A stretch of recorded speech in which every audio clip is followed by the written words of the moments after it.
My mother had been dead for maybe 2 years, and in the period of the death of my mother, I hadn't been like going to the doctor.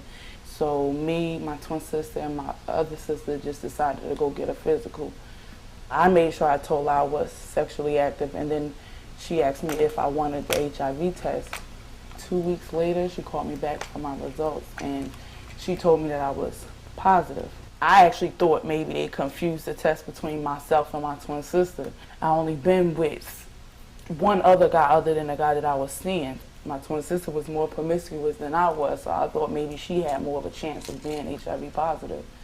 They did a retest on both of us, and the test came back, and I was positive. My brother, he really didn't understand it. He was running around town because he was so angry at the guy who did it to me.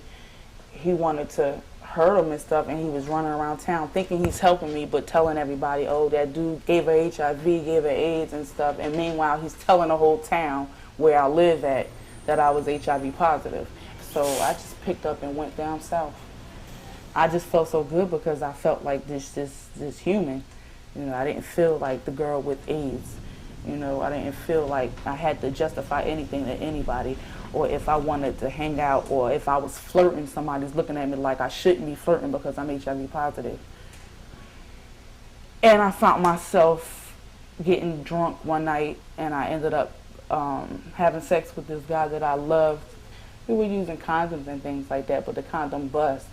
I didn't even say anything. I didn't tell him to stop. We just kept going, and once we were finished, I was just sitting there like, what did I just do? Did I just do what the guy did to me that gave me HIV? Am I that person? And I ended up pregnant by him, and I have my little girl. It was real stressful because I knew that at any given time, at one wrong mistake or one missed medication, that I could have given her HIV, and I also could have given it to her father.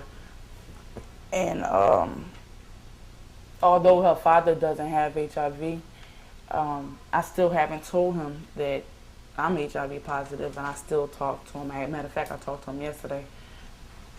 Every day I have to live with the fact that I jeopardized both of them, and they have no clue.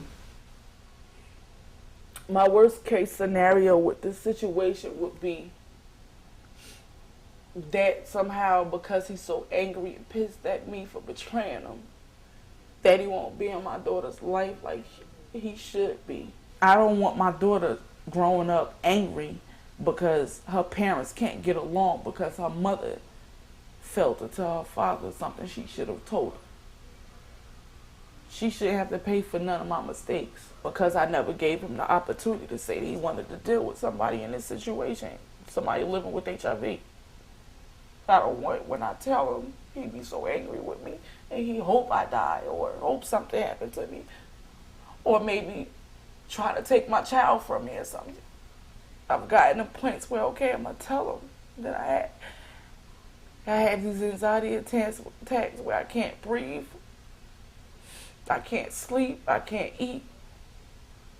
And then I say, well, if I tell him I'm going to lose him, my daughter will lose him. I don't know what to do. And I know one day when I finally tell him, I might not even have him as a friend. And I can't even get mad at him for it.